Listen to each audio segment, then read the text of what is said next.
එන්ජිනක ගෙරවුම, පාරේ වීගය සහ තාක්ෂණයේ සුපිරිම සංකලනය. ජපානයෙන් බිහිවුණු ලෝකයක් හොල්ලපු සුපිරි යක්ෂයා.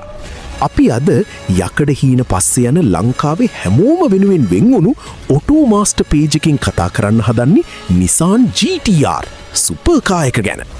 රේස් ට්‍රැක් වල ප්‍රතිවාදීන්ව අන්තයටම පරාද කරපු නිසා ලෝකයේ මේකට ගොඩ්සිලා කියන නම පටබැන්දා. 2007 R35 මාදිලියත් එක්ක GT-R කාර් ලෝකයේම කණපිට හැරෙව්වා.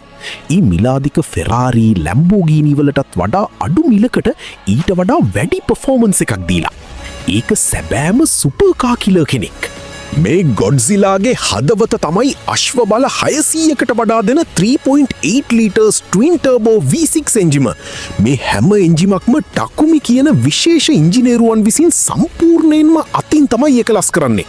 තප්පර 2.7කින් පැයට කිලෝමීටර් 100ක වේගයකට යන්න පුළුවන් මේක පාරේ යන්නේ හරියට ඇලිලා වගේ. හැමදාම ජයග්‍රහණීය සොයා යන ගොඩ්සිලාගේ කතාව කිසිදාක අවසන් වෙන්නේ නැහැ.